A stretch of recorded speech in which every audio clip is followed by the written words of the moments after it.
स्वागत है दोस्तों। आज की इस वीडियो में हम बात करने वाले हैं भारतीय तिरंगे के इतिहास के बारे में। अगर आप इस चैनल पर नए हैं तो ऐसे ही इंटरेस्टिंग वीडियोस पाने के लिए चैनल को सब्सक्राइब कर लें। हमारे राष्ट्रीय ध्वज का इतिहास बहुत रोचक है। 20वीं सदी में जब देश ब्रिटिश सरकार की गुलामी से मुक्ति पाने के लिए संघर्ष कर रहा था, तब स्वतंत्रता सेनानियों को एक ध्वज की ज़रूरत महसूस हुई, क्योंकि ध्वज स्वतंत्रता की अभिव्यक्ति का प्रतीक रहा है। सन 1904 में विवेकानंद के शिष्या सिस्टर निवेदिता ने पहली बार एक ध्वज बनाया, जिसे बाद में सिस्टर निवेदिता ध्वज के नाम से जाना गया। यह ध्वज लाल और पीले रंग से बना था। पहली बार 3 रंग वाला ध्वज सन 1906 में बंगाल के बंटवारे के विरोध में निकाले गए जुलूस में सचिंद्र कुमार बोस लेकर आए थे। इस ध्वज के सबसे ऊपर केसरिया रंग, बीच में पीला रंग और सबसे नीचे हरे रंग का उपयोग किया गया था। केसरिया रंग पर 8 अधखिले कमल के फूल सफ़ेद रंग में थे। नीचे हरे रंग पर एक सूर्य और चंद्रमा बना था। बीच में पीले रंग पर हिंदी में वंदे मातरम लिखा गया था। सन 1908 में भिखाजी कामा ने जर्मनी में तिरंगा झंडा लहराया और इस तिरंगे में सबसे ऊपर हरा रंग था, बीच में केसरिया और सबसे नीचे लाल रंग था। इस झंडे में धार्मिक एकता को दर्शाते हुए हरा रंग इस्लाम के लिए, केसरिया हिंदू के लिए और सफ़ेद ईसाई और बौद्ध दोनों धर्मों का प्रतीक था। इस ध्वज में भी देवनागरी में वंदे मातरम लिखा गया था और सबसे ऊपर 8 कमल बनाए गए थे।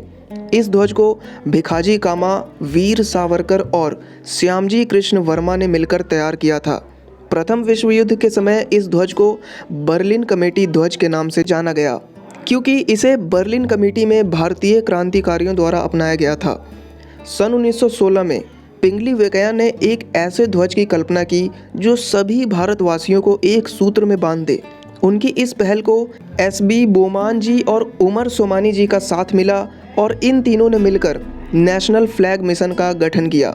वेंकैया ने राष्ट्रीय ध्वज के लिए राष्ट्रपिता महात्मा गांधी से सलाह ली और गांधी जी ने उन्हें इस ध्वज के बीच में अशोक चक्र रखने की सलाह दी, जो संपूर्ण भारत को एक सूत्र में बांधने का संकेत बने। पिंगली वेंकैया लाल और हरे रंग के पृष्ठभूमि पर अशोक चक्र बनाकर लाए, पर गांधी जी को यह ध्वज ऐसा नहीं लगा जो संपूर्ण भारत का प्रतिनिधित्व कर सके।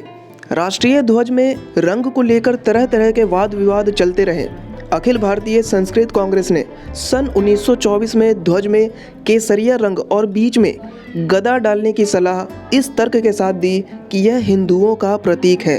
फिर इसी क्रम में किसी ने गेरुआ रंग डालने का विचार इस तर्क के साथ दिया कि यह हिंदू, मुसलमान और सिख तीनों धर्म को व्यक्त करता है। काफ़ी तर्क और वाद विवाद के बाद जब सब एक मत नहीं हो पाए, तो सन 1931 में अखिल भारतीय कांग्रेस के ध्वज को मूर्त रूप देने के लिए 7 सदस्यों की एक कमेटी बनाई गई। इसी साल यानी 1931 में कराची कांग्रेस कमेटी की बैठक में पिंगली वेंकैया द्वारा तैयार ध्वज, जिसमें केसरिया, श्वेत और हरे रंग के साथ केंद्र में अशोक चक्र स्थित था, को सहमति मिल गई। इसी ध्वज के तले आज़ादी के परवानों ने कई आंदोलन किए और 1947 में अंग्रेज़ों को भारत छोड़ने पर मजबूर कर दिया। आज़ादी की घोषणा से कुछ दिन पहले फिर कांग्रेस के सामने ये प्रश्न खड़ा हुआ कि अब राष्ट्रीय ध्वज को क्या रूप दिया जाए। इसके लिए फिर से डॉक्टर राजेंद्र प्रसाद के नेतृत्व में एक कमेटी बनाई गई और 3 सप्ताह बाद 14 अगस्त को इस कमेटी ने अखिल भारतीय कांग्रेस के ध्वज को ही राष्ट्रीय ध्वज के रूप में घोषित करने की सिफारिश की। 15 अगस्त 1947 को तिरंगा हमारी आज़ादी और हमारे देश की आज़ादी का प्रतीक बन गया। अब बात करते हैं पहले ध्वज की। 1906 में पहली बार भारत का गैर आधिकारिक ध्वज फहराया गया, जो 1904 में स्वामी विवेकानंद की शिष्या भगनी निवेदिता द्वारा बनाया गया था। 7 अगस्त 1906 को बंगाल विभाजन के विरोध में पारसी बागान चौक, ग्रीन पार्क, कोलकाता, वहां इसे कांग्रेस के अधिवेशन में फहराया गया था। प्रथम ध्वज लाल, पीले और हरे रंग की तिरछी पट्टियों से बनाया गया था। ऊपर की ओर हरी पट्टी में 8 आधे खिले हुए कमल के फूल थे और नीचे लाल पट्टी में सूरज और चांद बनाए गए थे और बीच की पीली पट्टी पर वंदे मातरम लिखा गया था। वह तिरंगा झंडा जिसे पंडित जवाहरलाल नेहरू ने आज से 60 साल पहले संसद के केंद्रीय कक्ष में फहराया गया था, वो अब गायब हो चुका है। बात करते हैं दूसरे झंडे की। द्वितीय ध्वज को पेरिस में भिखाजी कामा और 1907 में उनके साथ निर्वासित किए गए कुछ क्रांतिकारियों द्वारा फहराया गया था। कुछ लोगों की मान्यता के अनुसार यह 1905 में हुआ था। ध्वजारोहण के बाद सुबह 8:30 बजे इंडिया गेट पर लोगों के हुजूम के बीच यूनियन जैक को उतारकर भारतीय राष्ट्रीय झंडे को फहराया गया था। यह भी पहले ध्वज के समान था, सिवाय इसके कि इसमें सबसे ऊपरी पट्टी पर केवल एक कमल था, किंतु 7 तारे सप्तऋषि को दर्शाते हैं। यह ध्वज बर्लिन में हुए समाजवादी सम्मेलन में भी प्रदर्शित किया गया था। तीसरे ध्वज की बात करें तो 15 अगस्त की सुबह लाल किले में भी तिरंगा लहराया गया था। आज़ादी के 75 साल हो चुके हैं, लेकिन कोई नहीं जानता कि वे तीनों झंडे कहाँ हैं और ना ही उनका पता लगाने की कोशिश की गई। 1917 में भारतीय राजनीतिक संघर्ष ने एक निश्चित मोड़ लिया। डॉक्टर एनी बेसेंट और लोकमान्य तिलक ने घरेलू शासन आंदोलन के दौरान इसे फहराया। इस ध्वज में 5 लाल और 4 हरी तिरछी पट्टियाँ एक के बाद एक और सप्तऋषि के अभिविन्यास में इस पर बने सितारे थे। बाईं ओर ऊपरी किनारे पर यूनियन जैक था। एक कोने में सफ़ेद अर्धचंद्र और सितारा भी था। आज़ादी की 60वीं सालगिरह और 1857 के विद्रोह के 150 साल के अवसर पर समारोहों का समन्वय कर रहे संस्कृति मंत्रालय को भी आज़ाद भारत में फहराए गए पहले झंडे के बारे में कोई जानकारी नहीं है। केंद्रीय मंत्री अंबिका सोनी ने कहा कि स्वतंत्रता दिवस समारोह रक्षा मंत्रालय आयोजित करता है, उसे इसका पता लगाना चाहिए। अगर पता लग जाए तो उन्हें हमारे संग्रहालय में रखा जा सकता है। संस्कृति मंत्रालय के एक वरिष्ठ अधिकारी ने बताया कि 1997 में आज़ादी की 50वीं सालगिरह के अवसर पर इन झंडों का पता लगाने की कोशिश की गई थी।